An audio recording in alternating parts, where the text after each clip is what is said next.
Well, what's up? You're listening to the Punk Rock Demonstration. I'm Jack, and we're out here with the legendary Chris Hornbrook. He won't be legendary until after you listen to this program. And you're that's pretty big.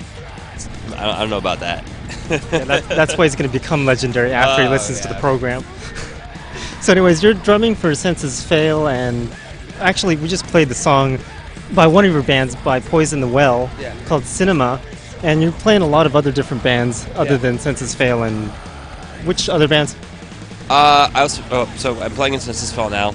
I also have been a longtime member of a band called Poison the Well, and then I play in this electronic pop band called Big Black Delta.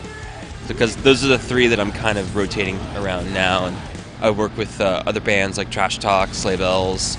I've played for like hardcore bands like Until the End and Shai Hulud, and just kind of all over the place. I like playing drums and making music, so anytime I have the ability to do so, I usually jump and actually do it. So you mentioned you play in other kinds of genres other than your main genre. What's the main genre of music that you like to drum in? You know, I've done like heavy music for such a long time, and I really enjoy heavy music, but more so recently I've kind of gone more down the electronic road, whether it's like electronic pop music or kind of like weird noisy electronic music, or kind of just anything electronic. I feel like is a little bit more boundaryless, so it's kind of like a new thing for me to explore. Not recently, like the past year. Like I started dabbling in it like 2006 and 2007, and it just slowly kind of snowballed. Now, do you have different kinds of drum sets for each situation, or is it always the same one, or how do you figure that out? Every situation kind of dictates what's like needed. I have like kind of like a normal setup that I normally use, and if it works, then I'll apply it. If I need to remove a drum or add something or tailor it to, whatever band or artist I'm playing for, then, I normally do it. So how did you become affiliated with all these different bands like Senses Fail and Big Black Delta?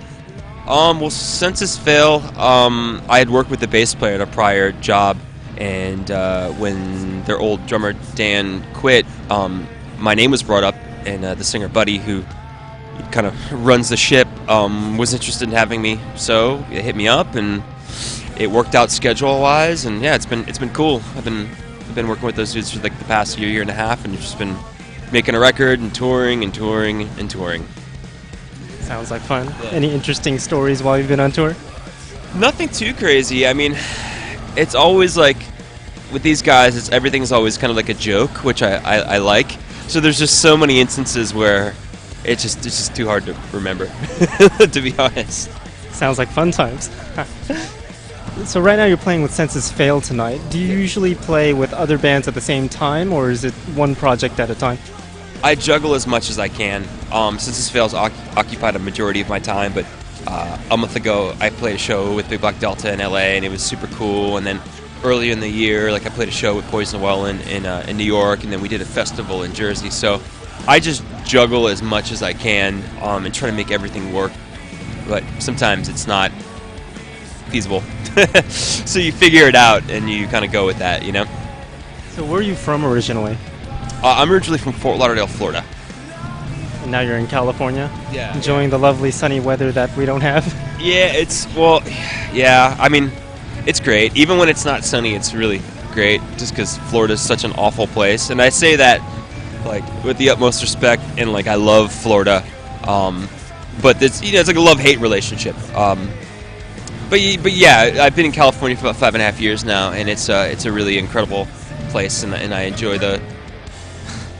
So how did you end up in California? Poison the Well went on hiatus, and I just kind of didn't really see much of a future in Florida. So a buddy of mine had kind of been kind of pushing me to move out here, and saying that there'd be more opportunities to play and make music with people. So yeah, that's the big reason why I moved out here. That's a good reason. For one second.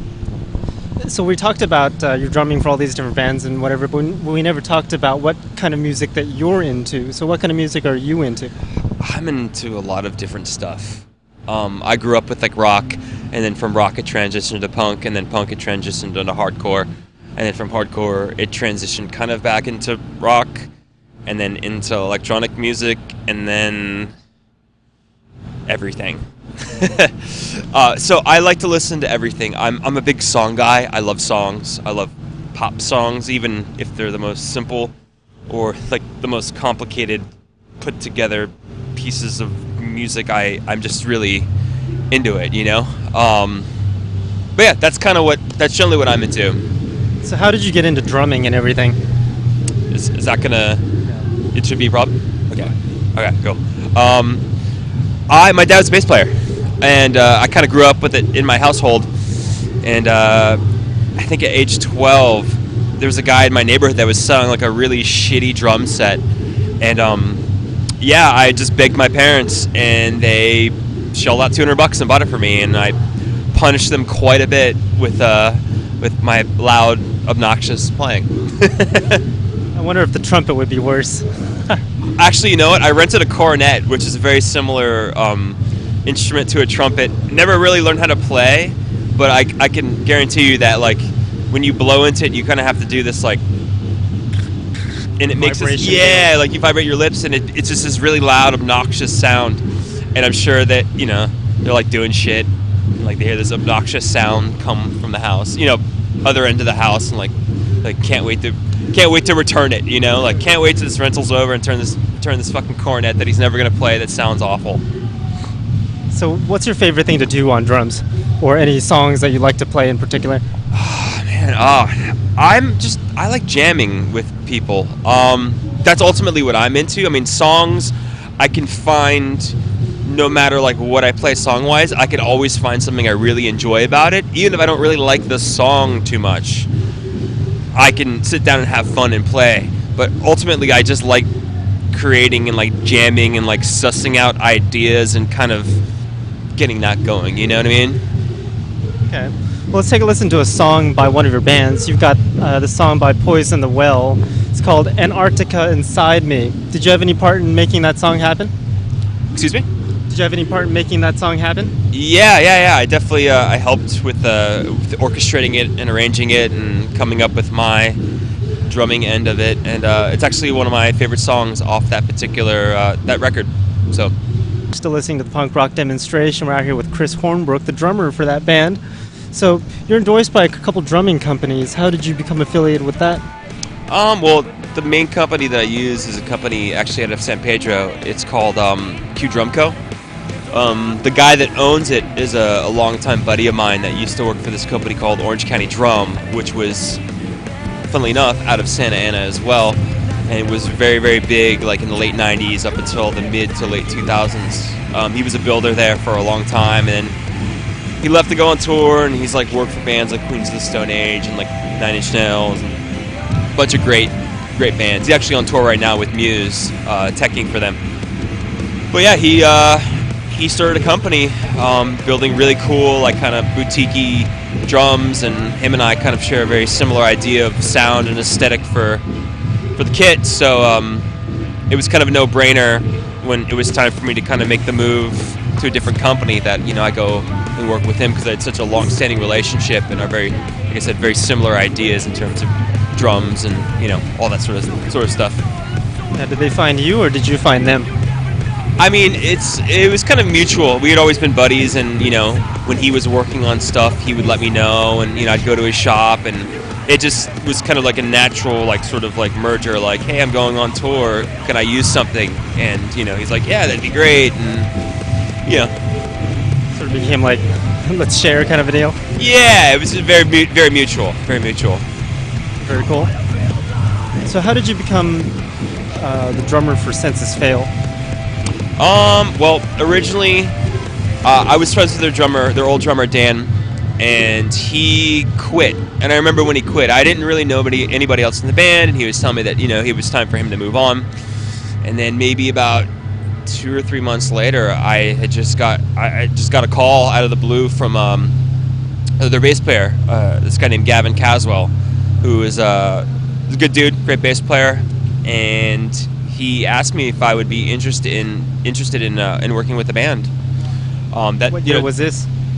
What? What year was this? Oh, this was last year. So this was called me around the mid to end of April of 2014. Said that they were going to be going to the Philippines to do a festival over there, and that they were doing a 10th anniversary tour for the band's record, Let It Unfold You. And he's like, hey, do you want to come do this? Are you into it? And then eventually got in contact with their singer buddy, and then he started talking about, he wanted to make a record, and this is what he wanted to make, and if I'd be interested in doing it. So simultaneously learning songs, writing with them, and getting ready to kind of gear up. And that's pretty much it. And it's just been kind of a whirlwind since then, because it's just been tour after tour after tour after tour. But it's been great, really busy year, and it's been awesome to tour with them, and had just been really sweet. I hear it's their 10-year anniversary since they've released that Let It Unfold You album. Yeah. Well, now it would be 11 years, but last year was the 10th anniversary. Time flies. Dude, it really does. It really does. So now that you're drumming with Senses Fail, are you still drumming with any of the other bands? Yeah. What I was gonna say is right before I hit this tour with this co-headliner with Silverstein, or we did. I did a show with Big Buck Delta in LA, and then earlier in the year, Poison the Well played a headliner show and a festival in the New York and Jersey area. So it's just been a lot of juggling, a lot of trying to make stuff work. But since Senses Fail is the one that has the busiest schedule, I've just been kind of putting other things around it when it could fit. So if some other band asked you, can you drum for us, would you take them up on that offer? Oh yeah, if I'm available, that's kind of what I do now. I like playing drums and I like touring. It's what I've wanted to do my entire life, and I've been really fortunate to be able to do it. And I just want to play with as many people and bands as possible, and have fun. Because that's what it's all about. That's what life's all about: is doing what you love doing, making a living and having fun. So what was it that you decided I'm going to make drumming a career? Man, that's a hard one. I think, so growing up, my dad's a bass player, so there was always music everywhere in our household. And it was just kind of I drifted from one instrument to another until I eventually came to drums. And then once I sort of discovered Nirvana, that was the big thing, because it was oh, these are just normal dudes. And it's not some sort of weird, unobtainable rock star on the mountain. It's guys, And then once I started sort of discovering the local punk scene in South Florida, then it was oh wow, you can really do this. This is possible, and just kind of sort of snowballed from there. So is there any particular person or band member or band that you look up to? Then or now? Well, then and now. Then and now? I think then it was more so the local hardcore bands, because they were really doing it. Bands like Shai Hulud, Morning Again, Bird of Omen, all these local South Florida local hardcore bands that were doing it when it was not necessarily in its infant stage, but it was just its own sort of brand at the time, and its own sort of thing in Florida. And then more so now, just cool bands just trying to find their own unique voice and be as creative as possible, and push what you can do, even if you're moving millimeters, as long as you don't stay in one spot and you push your ability as a player, or your ability as a songwriter, or a creative person. It's about forward momentum with me. I don't ever feel I want to be in one spot. Like I said, even if it's just moving a millimeter, that's what it's kind of all about.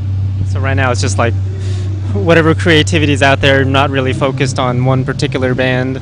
Yeah, sort of, yeah. Just kind of spreading it, So where can people find more information about what you do and all that? Well, obviously there's normal social media stuff. I'm on Twitter and Facebook and Instagram and all that sort of stuff. But I have a website, www.chrishornbrook.com, and there's a bunch of, links to all that stuff, and just kind of an overview of who I am and kind of what I'm about, Okay, so any future plans or any particular goals? Well, right now we're just trying to finish off this tour, and try to enjoy Christmas, New Year. I have the first few months open just to kind of relax and write with a few different bands. And then March, Census Fail is going to Australia, and then there's another thing that's sort of in the works that'll probably get announced soon. And that's kind of my year so far. So Very cool. So I guess let's take a listen to this one last song by Census Fail since we're talking about them. Yep. So this song is called The Important Moment of Death. The importance of the moment of death. Yeah. Do you know any idea, or do you have any idea what that song is all about? Lyrically, not really. Bud, the singer, is very involved lyrically, and sometimes he talks about it, sometimes he doesn't. For me, that was it was probably one of the first or second writing sessions that we had done together. Was that song, and it kind of started off one way, and I kind of directed it another way, and then dudes kind of started throwing in their ideas, and it's cool. It's a cool song. It's just kind of a cool, straight-ahead punk song. Yeah, I've noticed a lot of their songs are very complex in their lyrics. Yeah, it's very convoluted. There's a lot going on, and he has a lot to say, and he has a lot of feelings on a lot of different things. As vague as that sounds, So does that make the drumming any more complex, or is it about the same as any other song?